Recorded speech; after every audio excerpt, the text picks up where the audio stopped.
Bienvenidos a Islam en Spanish. La siguiente grabación o audio ha sido elaborada por Islam in Spanish. Para escuchar otros temas en español sobre el Islam, visítenos en nuestra página www.islaminspanish.org.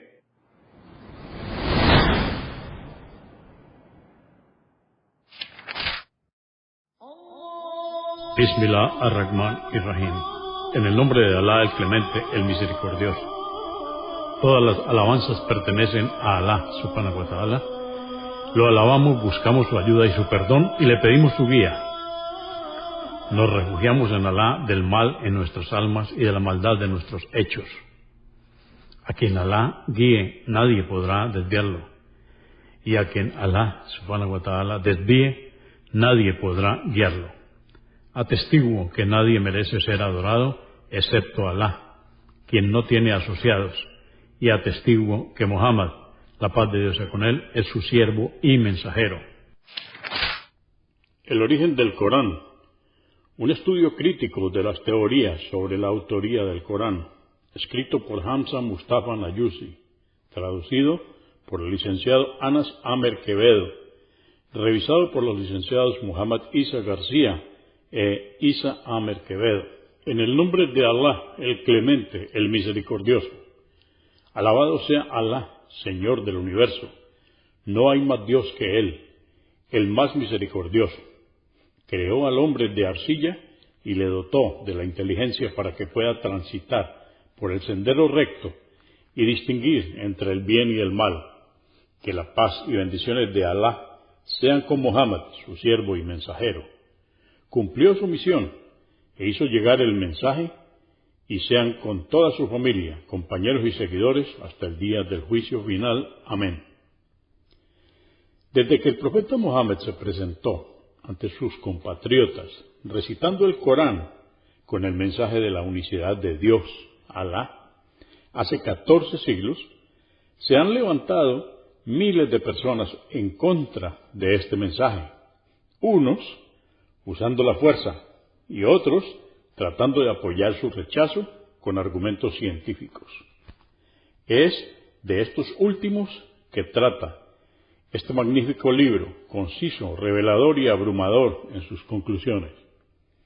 El autor analiza una por una todas las diferentes teorías que han sido sugeridas en torno al tema del origen del Corán, con la sinceridad y objetividad que deberían caracterizar a todo aquel que quiere llegar a la verdad. El señor Nayusi presenta ante el oyente 14 siglos de teorías y explicaciones sobre el origen de esta obra que cambió el curso de la historia universal. Y es que la gravedad e importancia del contenido del Corán no amerita menos que una concienzuda investigación sobre su origen. Muchas personas alegaron haberlo hecho y recibieron grandes lauros entre su gente por las teorías que resultaron de su trabajo. Armados de esa maquinaria que llamamos ciencia, escudriñaron la vida y obra de Muhammad, la paz de Dios sea con él, hasta los más ínfimos detalles, para luego presentar alguna teoría que con el pasar del tiempo se convirtió, en la mayoría de los casos, en una excusa para rechazar al Corán, y claro está, al Islam. Dentro de la serie de libros traducidos y editados en castellano por el Centro Islámico Boliviano para la Divulgación del Islam, destaca esta obra, dirigido a un selecto grupo de lectores, aquellos que recibieron el don del conocimiento y del estudio, que capacita al ser humano para distinguir lo correcto de lo errado, y que tal vez ayude a quitar ese prejuicio muy común en nuestro medio de que el Islam está en contra del desarrollo y la ciencia, y que, al igual que otras religiones, saldría perdiendo ante los argumentos científicos. Nada más lejos de la verdad, pero dejemos que el oyente lo juzgue por sí mismo. Hay algunas consideraciones necesarias al empezar a leer este libro o a escuchar esta obra. Primero, se hace casi imprescindible tener a la mano una traducción del significado del Corán para constatar la veracidad de los diferentes argumentos del autor. Tal vez sea esta una oportunidad para que conozcamos el Corán y nos formemos una opinión sobre él, basada en nuestra propia experiencia y no en lo que otros nos puedan contar. Segundo, debe considerarse en las citas bíblicas las diferencias que existen entre una versión y otra de la Biblia, pues ésta fue revelada originalmente en lenguas semitas y no contamos con los originales. En el caso del Corán, el original es único y universal. Sin embargo, a veces las diferencias se hacen grandes entre las distintas traducciones y debemos esforzarnos para llegar a la más aproximada, así como a la mejor comprensión de la palabra divina. Pero el fin de conocer la verdad sobre nosotros y nuestro mundo justifica todo esfuerzo. Tercero, la traducción coránica que usamos es la del filólogo Abdelghani Melara Nabiu, de la editorial Kutubia, Granada, aunque ocasionalmente preferimos otras, como la de Maurice Buquel. Cuarto, sería de gran ayuda disponer de alguna biografía de Muhammad, la paz de Dios con él, como apoyo para comprender las circunstancias de la revelación del Corán y el ambiente que rodeaba a los personajes. De igual forma, sería necesario que la biografía no sea de autores que tendrían algún interés en desprestigiar a Muhammad y a su mensaje. Quinto, debemos ponernos al nivel del tema y tratar, dejando los prejuicios de lado, de llegar a una conclusión imparcial y justa ante los argumentos presentados en esta obra. Esperamos que este ejemplar sea de utilidad para musulmanes y no musulmanes en busca de la verdad. Y Dios es la verdad. Por cierto que Alá no deja sin recompensa el esfuerzo de los que obran. Agradecemos a todos los que colaboraron en la traducción y edición de esta obra en nombre del traductor y toda la directiva del Centro Islámico Boliviano. Muchas gracias y que Dios les recompense por sus obras de bien. Amén. Introducción. Pregunta: ¿quién es el autor del Corán? Sobre este tema se contradicen flagrantemente los estudiosos. Este trabajo trata de hacer una revisión crítica sobre las principales teorías que abordan la autoría del Corán, usando para ello argumentos lógicos, evidencia histórica, análisis textuales y datos científicos. Probablemente el único punto de consenso acerca del Corán es que éste fue recitado por primera vez por un hombre con el nombre de Muhammad, nacido en la Meca, una ciudad de Arabia, en el siglo VII después de Cristo. En cuanto a las fuentes del Corán, los eruditos están divididos en tres grupos principales. Aquellos que creen que Muhammad fue el autor del Corán. Aquellos que creen que Muhammad no fue el autor, sino que le fue inculcado, entre comillas, por alguien más o por varios otros autores. Y aquellos que creen que el Corán no tiene autor humano, sino que es una revelación, palabra por palabra, de Dios. Capítulo primero. Muhammad como autor. Comenzaremos examinando los argumentos de los estudiosos que consideran a Muhammad el autor del Corán.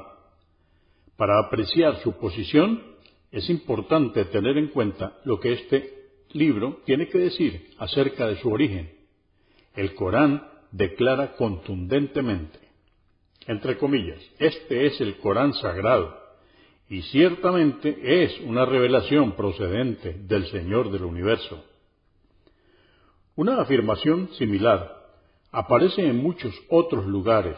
Más aún, su forma de dirigirse al oyente da la impresión de que emana del Creador hacia la criatura. Todos los capítulos, excepto el número 9, comienzan con las siguientes palabras: en el nombre de Dios, el Clemente, el Misericordioso. El discurso es en primera persona y en numerosos puntos. Dios manda a Muhammad dirigirse a la gente diciendo, di. De hecho, esta orden aparece más de 332 veces en el Corán. Otros imperativos como proclama, recita, glorifica a tu Señor, póstrate, han sido también usados en este libro. Aunque ya es una negación de cualquier autoría humana, afirmar que es una revelación divina, el Corán también hace la declaración categórica que ningún ser humano o genio pudo haberlo producido. Diles, si los hombres y los genios se unieran para hacer un Corán similar, no podrían lograrlo, aunque se ayudaran mutuamente.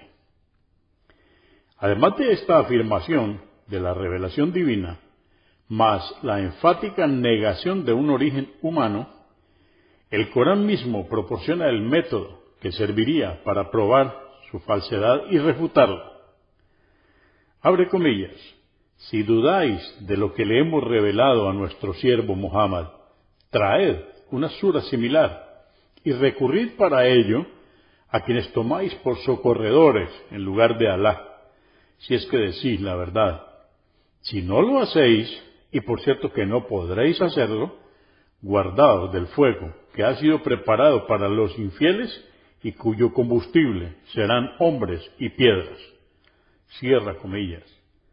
Y en respuesta a la acusación acerca de que Muhammad era el autor del Corán, se le mandó decir al mensajero, abre comillas, diles, oh Muhammad, no me es permitido modificarlo, solo sigo lo que me ha sido revelado.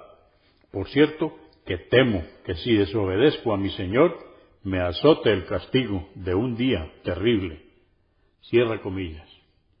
También se les dice a los que criticaban a Muhammad que reflexionasen sobre el hecho de que él había vivido entre ellos por 40 años sin haber mostrado ninguna señal de grandes conocimientos, ni siquiera alguna inclinación por la poesía. Él era, de hecho, analfabeto. Entonces, ¿cómo podrían explicar que ahora él recitaba el Corán, que es incomparable en sublimidad? El mismo Corán, dirigiéndose a Muhammad, dice, y tú no sabías leer ningún tipo de escritura antes de que te fuera revelado el Corán, ni tampoco transcribirla con tu diestra, porque de haber sido así, hubieran podido sembrar dudas acerca de ti, los que inventan mentiras. Aparte de estas citas, Muhammad declaró en muchas ocasiones que él no era el autor del Corán, y a pesar de esto, cierto número de eruditos está convencido de que él lo hizo, implicando con ello que Muhammad mintió deliberadamente cuando atribuyó el Corán a Dios. Estos eruditos han atribuido diferentes motivos para este aparente engaño. Charles Hamilton, traductor de La Hidaya, un comentario sobre leyes islámicas, dice en el prefacio de su traducción, ¿quién fue el autor de esta extraordinaria combinación de declamación y preceptos? Esto deberá mantenerse siempre como una incertidumbre. Sobre este punto hubo mucha controversia, incluso desde los tiempos de los primeros oponentes de Muhammad y su misión. A pesar de esto, el hecho de que él fue el principal autor está fuera de duda, aunque es probable que haya recibido mucha asistencia de otros en su composición. Cierra comillas. Hamilton acaba diciendo que Muhammad era un impostor, pero no indica ningún motivo en su teoría. La misma posición es adoptada por Richard Bell, quien escribe en el prefacio de su traducción, el Corán traducido con un reordenamiento crítico de las suras, que Muhammad mismo escribió el Corán. Por su parte, en su libro, Weber y el Islam, un estudio crítico, Brian S. Turner dice que Max Weber consideraba a Muhammad como un oportunista y que sus seguidores estaban motivados solamente por las perspectivas de botín y ganancias económicas. Según Weber, Muhammad se habría dado cuenta que apelar a la piedad y la rectitud moral no lo ayudaba a alcanzar sus ambiciones de origen político, gloria y ganancias económicas. Por lo tanto, movilizó guerreros para conseguir su objetivo. Weber va más lejos aún al decir que el profeta, más y más claramente, se daba cuenta que su posición dependía de la exitosa movilización de tropas, a quienes Weber identificó como los transportadores de la nueva religión. Hay varias ideas que resaltan del argumento de Weber. Habiendo fallado Muhammad en afianzarse dentro de la Meca de las piadosas reuniones secretas, pasó a apelar a los guerreros, entre paréntesis, los creyentes. Su mensaje monoteísta fue moldeado incisivamente en términos de dinamismo militar hacia una casta de guerreros, y la doctrina social fue orientada casi totalmente a la meta de preparar psicológicamente a los creyentes para la batalla, a fin de mantener el mayor número de fieles disponibles en nombre de la fe. Tales guerreros no estarían motivados por pura devoción al carisma del profeta, sino por las perspectivas de tierra y poder. Por lo tanto, la guerra religiosa en el Islam sería simplemente una empresa dirigida hacia la adquisición de extensos territorios, pues estaría orientada al interés feudal por la tierra. Kenneth Krag, en El llamado del minarete, argumenta que el texto coránico estaría probablemente basado en tradiciones orales, pero que Muhammad lo atribuyó a Dios porque quería salvar a su gente de la insensatez criminal de la idolatría. El Corán, según Krag, es una expresión de la profunda observación de Muhammad sobre el mundo que le rodeaba.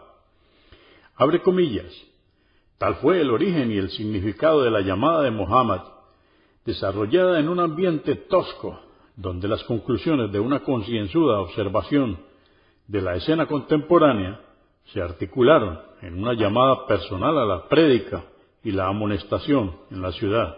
Cierra comillas. Por su parte, Arthur J. Arbery, en su prefacio de El Corán interpretado, sostiene una opinión parecida. Abre comillas.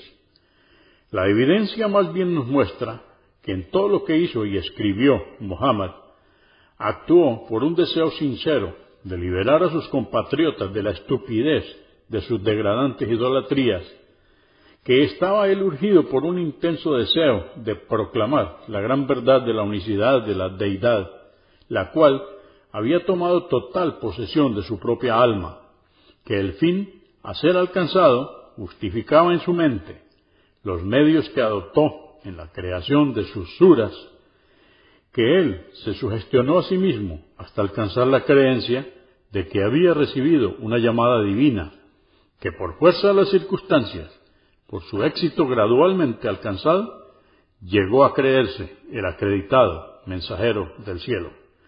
Cierra comillas. Según M. Mulokosi, fue el bien arraigado deseo de liberar a su tierra natal, Arabia, de la dominación imperialista, lo que llevó a Muhammad a adoptar la profecía como medio para unificar a su gente con el fin de combatir a los opresores. Abre comillas. Políticamente, el Islam emergió de una situación colonial y de opresión. El movimiento islámico fue, hasta cierto punto, un intento de parte de los árabes de liberarse de la opresión de esos tres poderes imperialistas.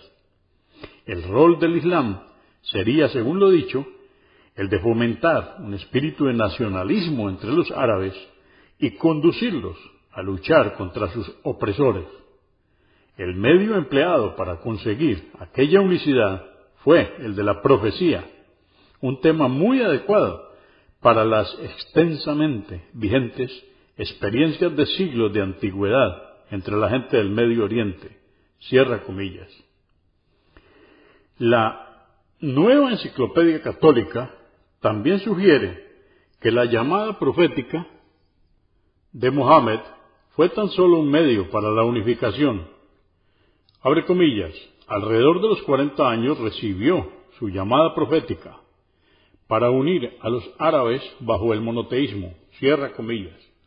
Resumiendo, la atribución de una fuente divina al Corán por parte de Mohammed habría sido motivada, según estos autores, por el beneficio económico, la búsqueda de poder, la reforma moral o la liberación política de su gente. Sin embargo, las mencionadas teorías presentan numerosos problemas en sus propias justificaciones. Empezaremos con la teoría del beneficio personal. Capítulo 2. El beneficio material como motivo. Por más argumentos que se usen, la forma más fácil no es siempre la mejor. Muchos dirán, tal vez Mohammed estaba tras el premio mayor, por eso atribuyó el Corán a Dios para poder enriquecerse aún más. Esta hipótesis va en contra de toda verdad histórica. La situación económica de Mohammed era mejor antes de la profecía que después de esta. A sus 25 años, 15 años antes de proclamar su profecía, se casó con Jadilla, quien era una rica comerciante.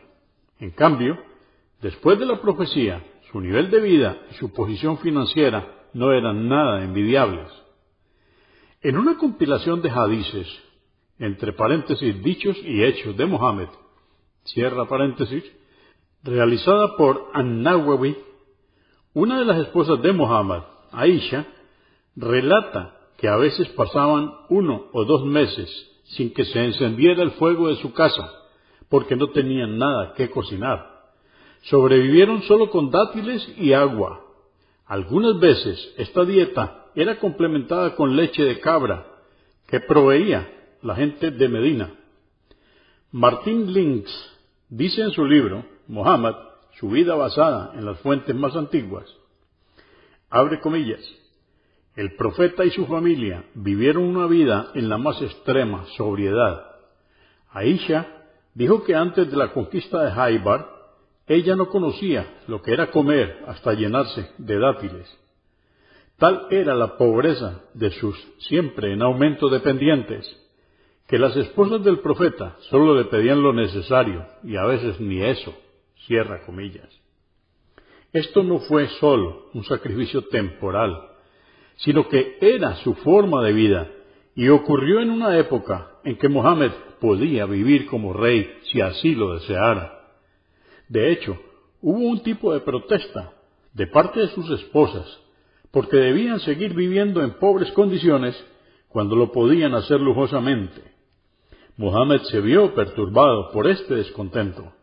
Entonces, una revelación vino ordenándole decir a sus esposas que eligieran a Dios y a su mensajero, o que escogieran el brillo pasajero de este mundo.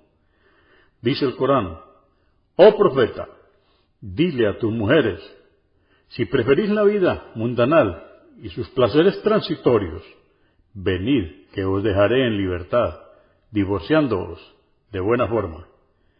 Pero si preferís a Alá y a su mensajero y la morada que os aguarda en la otra vida, ciertamente Alá tiene una magnífica recompensa para quienes de ellas obren el bien. Esto está en el Corán, en el capítulo 33, versos 28 y 29. Dice Omar bin al-Hattab al describir la habitación de Mohammed, la paz de Dios con él. Noté que todo cuanto tenía en su cuarto eran tan solo 3 piezas de cuero curtido y en una esquina un puñado de cebada en el suelo. Miré alrededor, pero no pude encontrar nada más y comencé a sollozar. Él, Mohammed, dijo, ¿por qué estás sollozando? Yo respondí, oh profeta de Alá, ¿por qué no debería sollozar? Puedo ver las marcas que deja la estera debido a su dureza en tu cuerpo. Y también contemplo todo lo que posees en este cuarto, oh profeta de Alá. Ruega para que Alá nos dé amplias provisiones. Los persas y los romanos que no tienen fe verdadera y que no adoran a Alá, sino a sus reyes, el César y Cosroes, quienes viven en palacios con jardines atravesados por arroyos. Pero el profeta escogido y reconocido siervo de Alá debe vivir en tan terrible pobreza. El profeta estaba recostado, descansando contra su almohada, pero cuando me oyó hablar así, se sentó y dijo: «Oh, Omar, ¿aún dudas en cuanto a este asunto? El lujo y la comodidad en el más allá son mejores que el lujo y la comodidad en este mundo». Los incrédulos están disfrutando su parte de las cosas buenas de esta vida, mientras nosotros tenemos estas cosas esperándonos en la próxima. Le imploré: «Oh profeta de Alá, pide perdón para mí, fue realmente mi error». Alguien había preguntado también a Aisha sobre el lecho del profeta en su casa. Su respuesta fue: «Está compuesto por cuero rellenado con tallos de palma datilera». Como vemos, las privaciones que pasaba Muhammad se las imponía él mismo. Cuando recibía un regalo, en una ocasión, recibió 4 camellos con sus cargas del jefe de Fidak. Él mismo lo distribuía entre los pobres y rechazaba quedarse con algo de él.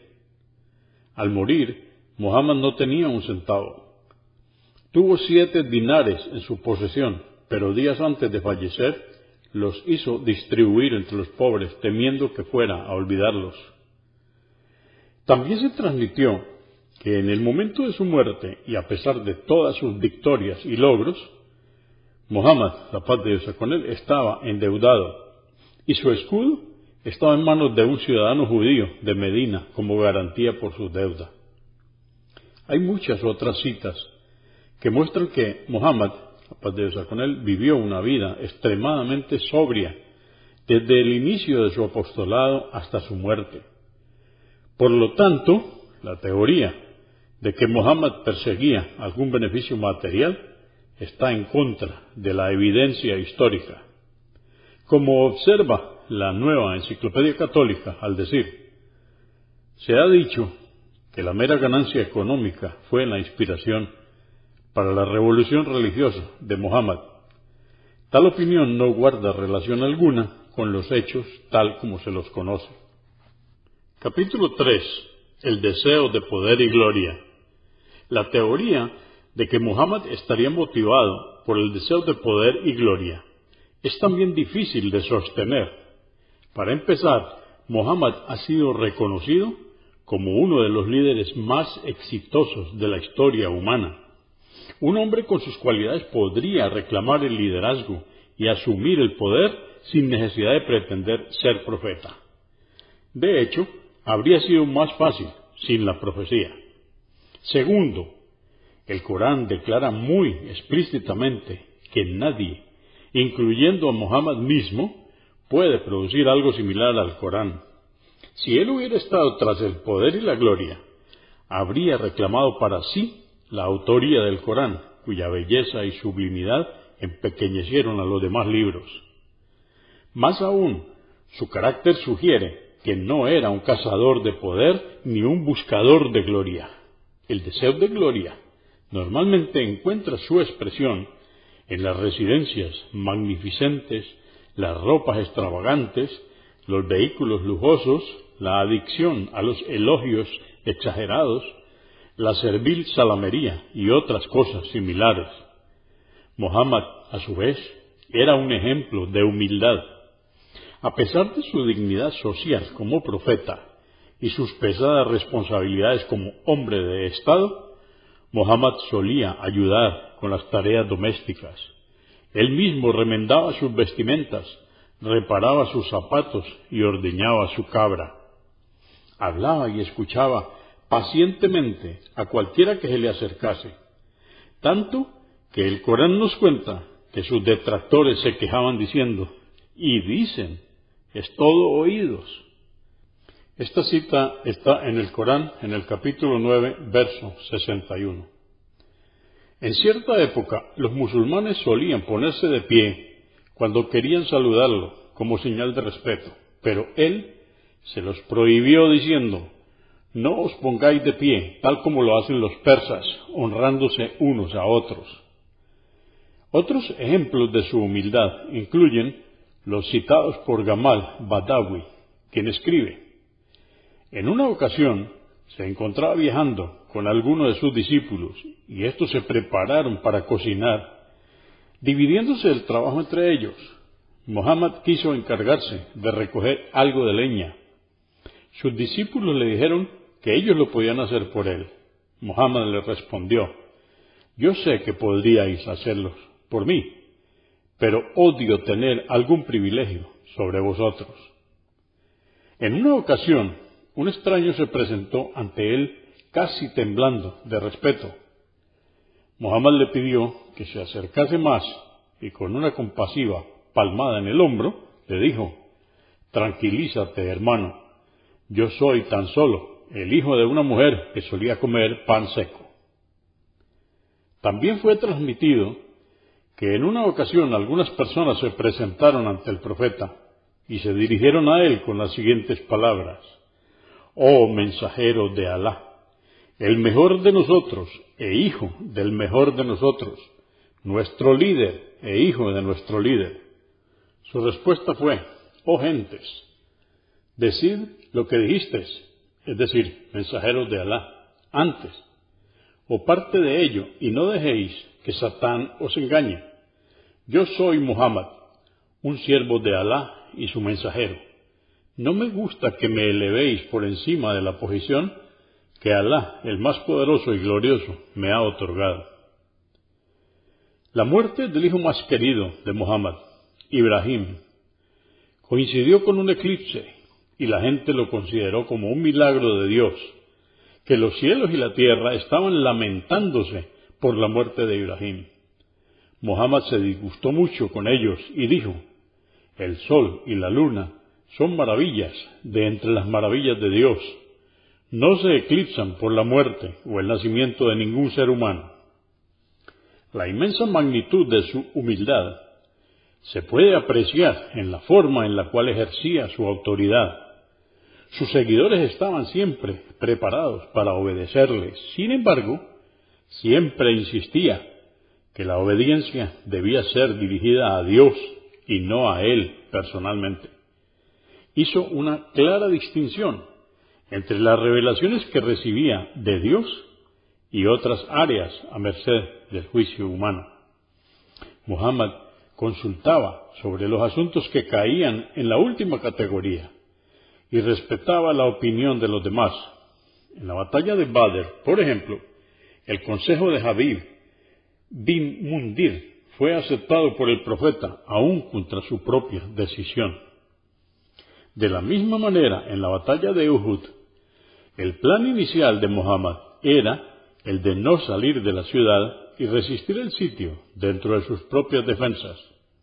Él consultó si debían luchar fuera o no, ya que la mayoría estaba en contra de permanecer detrás de los muros de la ciudad, y él aceptó la decisión de la mayoría. En la batalla del Foso aceptó la propuesta emitida por Salmán de cavar un foso alrededor de la ciudad de Medina.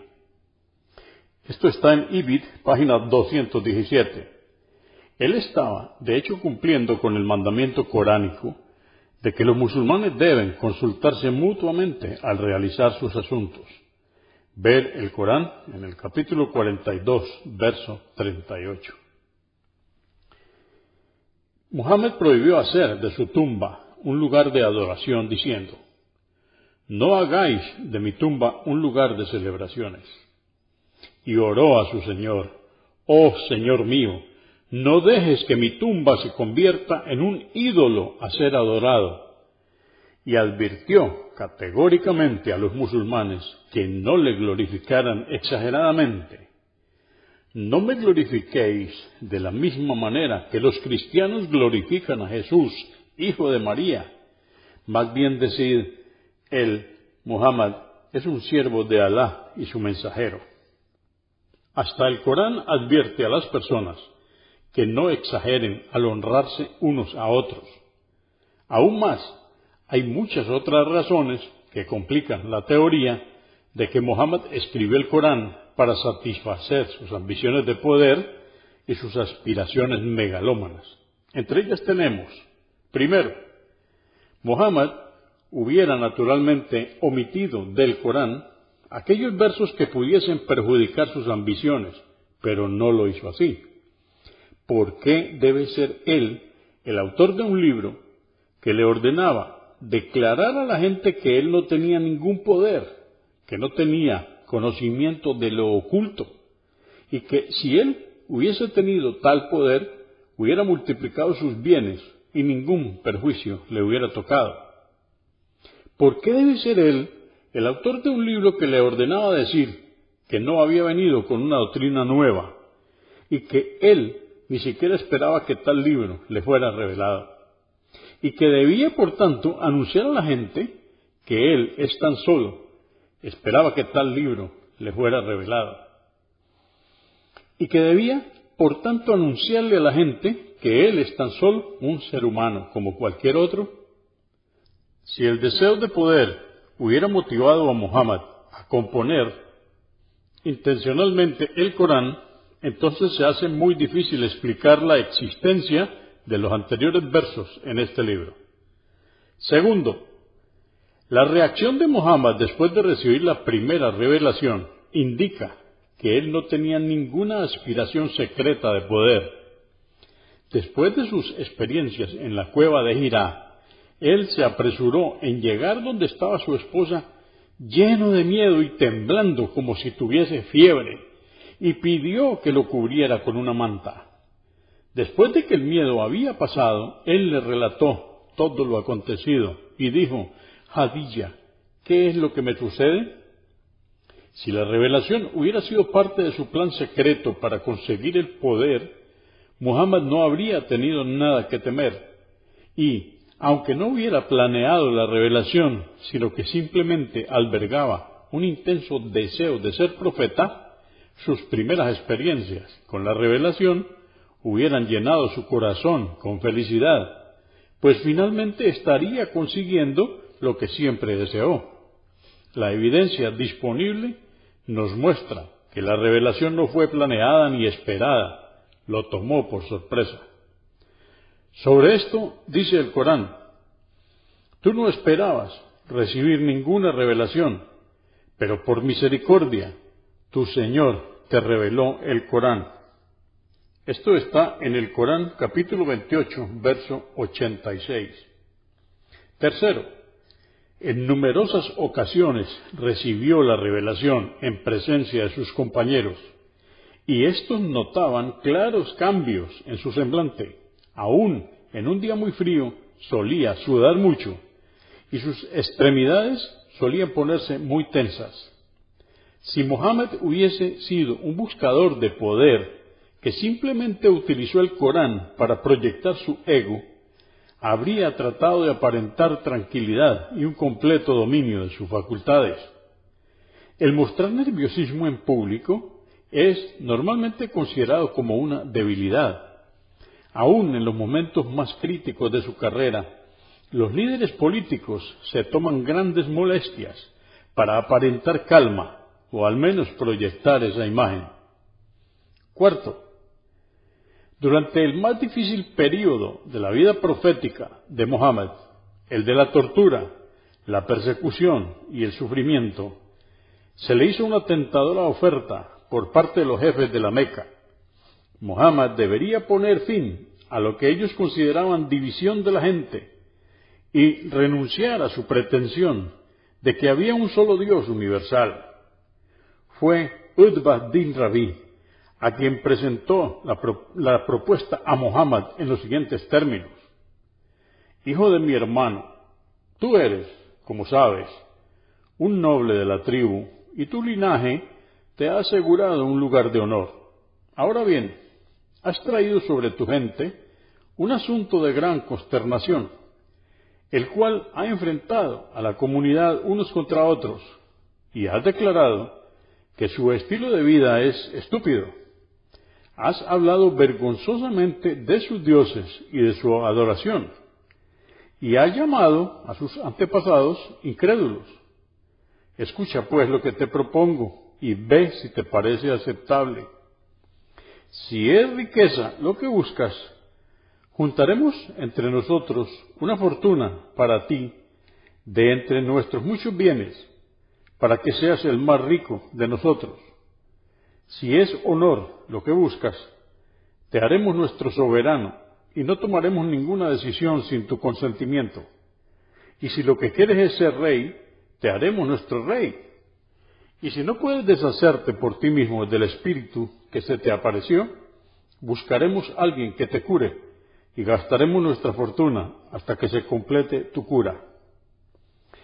Es interesante notar que de la anterior propuesta se hace claro que los Quraishíes, la tribu de Muhammad, habían especulado también sobre todos los motivos que los estudiosos modernos están imputando a Muhammad. En respuesta a esta proposición, Muhammad recitó los versos entre las aleyas 1 y 38 de la Sura 41, que le habían sido recientemente reveladas.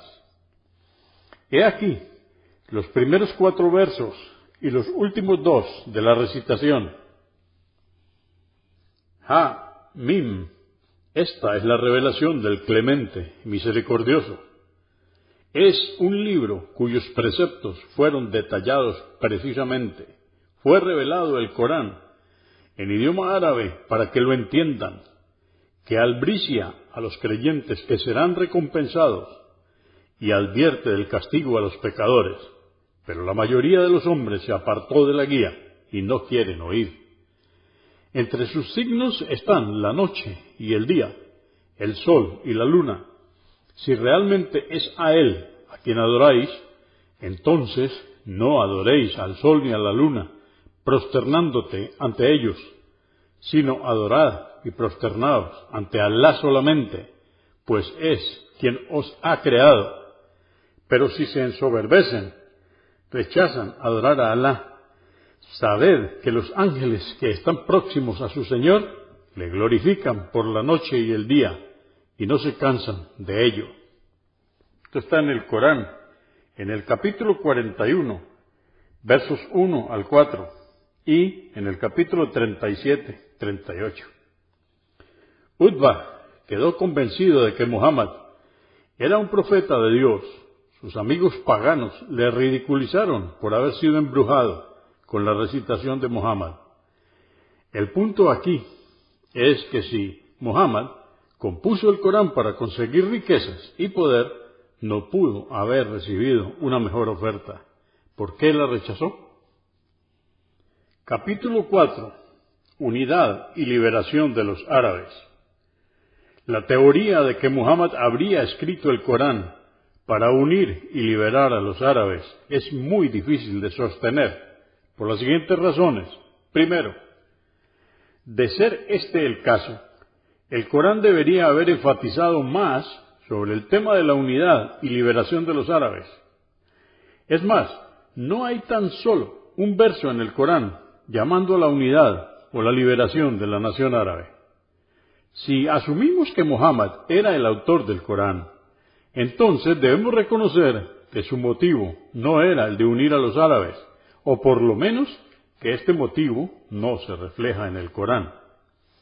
Segundo, el concepto coránico de la umma, entre paréntesis nación, es ideológico y es contrario a cualquier manifestación de tendencias nacionalistas. Este concepto está basado en la separación entre la verdad y la falsedad. Cualquiera que acepte esta diferenciación es miembro de la umma, sin importar su nación, raza, color o lazos sanguíneos. En la práctica, esto a veces significa el distanciamiento entre padres e hijos. Fue por causa de la marcada división que esta ideología causó en la nación árabe que Utbah bin Rabi presentara a Muhammad la propuesta mencionada en el capítulo anterior. La unidad que prevaleció en Arabia después del triunfo del Islam era puramente ideológica, y este tipo de unidad es fuertemente alentada por el Corán. Ver esto en el Corán, capítulo 61, verso 4, capítulo 3, verso 103. Tercero, si la unidad de los árabes era el motivo más fuerte para hacer el Corán, Muhammad hubiera aceptado de buena gana la oferta de ser el rey de Arabia y habría usado su poder e influencia para construir una Arabia unida. Cuarto, hay algunos versos en el Corán que evidentemente contradicen la teoría del nacionalismo árabe como motivo de Muhammad para escribir el Corán. En una aleya del Corán dice: y cuando los ángeles dijeron: oh María, Alá te ha elegido y purificado, te ha elegido entre todas las mujeres del universo. Esto está en el Corán, en el capítulo 3, verso 42. El verso anterior se refiere a María, la madre de Jesús. Comillas, te ha escogido entre todas las mujeres del universo. Tal honor nunca le fue dado a María, ni siquiera en la Biblia cristiana. Muhammad era un árabe que inicialmente se dirigía a otros árabes. Sin importarle que les agradara o no, les dijo, en el más sublime lenguaje del Corán, que María, la madre de Jesús, una judía israelita, fue escogida por sobre todas las mujeres de todas las naciones, y no su madre ni ninguna otra mujer árabe. ¿Por qué honraría Muhammad, que quería fomentar el nacionalismo árabe, con tan nobles títulos, a una mujer de entre sus opositores, en vez de predicar la superioridad de la nación árabe? ¿Por qué a una judía que pertenecía a una raza hostil, que desprecia a los árabes considerándolos una raza inferior? Otra prueba que la teoría de la unidad de los árabes en el Corán es incapaz de explicar satisfactoriamente se encuentra en el siguiente verso: oh hijos de Israel, recordad las mercedes con las que os agracié y cómo os distinguí entre vuestros contemporáneos. Esto está en el Corán, en el capítulo 2, verso 47. Con esta prueba vemos que es inconcebible, por ejemplo, que un recalcitrante extremista negro deba recurrir a alabar a los blancos para avivar el orgullo de la gente negra por su raza. Capítulo 5. La reforma moral. En vista de las anteriores dificultades, algunos estudiosos han propuesto la reforma moral como el motivo probable por el cual Muhammad habría compuesto el Corán. Pero también la teoría de la reforma moral presenta serios problemas. Primero, una reforma moral es un noble objetivo que puede ser alcanzado sin necesidad de recurrir a lo inmoral, como son el engaño y las mentiras. La razón por la cual Muhammad elegiría medios inmorales para construir una sociedad con valores morales no es aclarada ni explicada por los proponentes de esta teoría. Segundo, el otro punto es que el Corán mismo aclara que mentir acerca de Dios es uno de los pecados más abominables. Entre comillas, no hay nadie más inicuo que quien inventa mentiras acerca de Alá o dice: he recibido una revelación, cuando en realidad no se le ha revelado nada. El verso citado dicta el más humillante castigo para los mentirosos. Por ello, y sabiendo que él era el autor del Corán, entre comillas, y que también estaba engañosamente atribuyéndoselo a Dios, entre comillas, es de lo más improbable que Muhammad se hubiera descrito a sí mismo como el más perverso de los hombres. El temor a que su falsificación pudiera ser descubierta algún día lo habría inducido a modificar el verso anterior hacia algo como, entre comillas, no hay culpa en aquellos que, si es necesario, mienten por la causa de Dios. De hecho, San Pablo, por ejemplo, dice en Romanos capítulo 3, verso 7, pero si por mi mentira la verdad de Dios abundó para su gloria, ¿por qué aún soy juzgado como pecador? Tercero, Muhammad no presentó todo el Corán de una sola vez, sino que lo recitó en partes durante 23 años, y en aquel período había hecho una abierta y específica promesa de responder preguntas con relación a cualquier tema, entre comillas, pero si preguntáis sobre ellos cuando hayan sido revelados en el Corán, se os explicará. La gente aprovechó esta oportunidad para hacer una variada cantidad de preguntas que cubrían temas como, por ejemplo, el vino, los fuegos de azar, la menstruación, los botines de guerra, el alma, o sobre las figuras históricas como Dul Qarnayn. Fue en respuesta a estas preguntas que el Corán menciona en por lo menos 15 sitios, entre comillas, ellos te preguntan, oh Muhammad, acerca de, cierra comillas, tales y tales asuntos. Di, son así y así.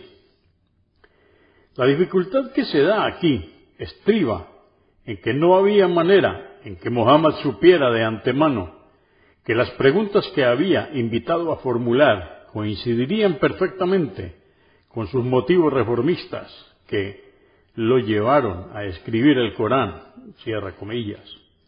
Sería difícilmente recomendable para un presidente que quiere hablar de la situación alimenticia de su país que llame a una conferencia de prensa e invite a los periodistas a formularle cualquier tipo de pregunta. Podrían escoger preguntas sobre prisioneros políticos.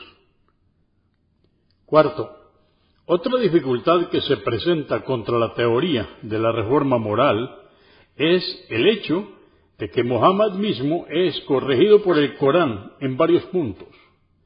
Citaremos solo un ejemplo.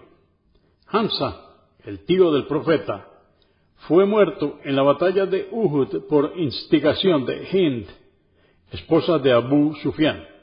Su cuerpo fue abierto y violentamente mutilado. Cuando el profeta vio lo que le hicieron, dijo, nunca antes había sentido tanta ira como la que siento ahora. Cuando Dios me dé aproximadamente la victoria sobre Quraysh, mutilaré a 30 de sus muertos. Pero poco después de esto vino la revelación. Comillas, si os agreden, responded del mismo modo que se os ha agredido, y no os excedáis. Pero si sois pacientes y perdonáis, será lo mejor para vosotros. Cierra comillas. Muhammad no solo no cumplió con su amenaza, sino que prohibió expresamente la mutilación tras las batallas.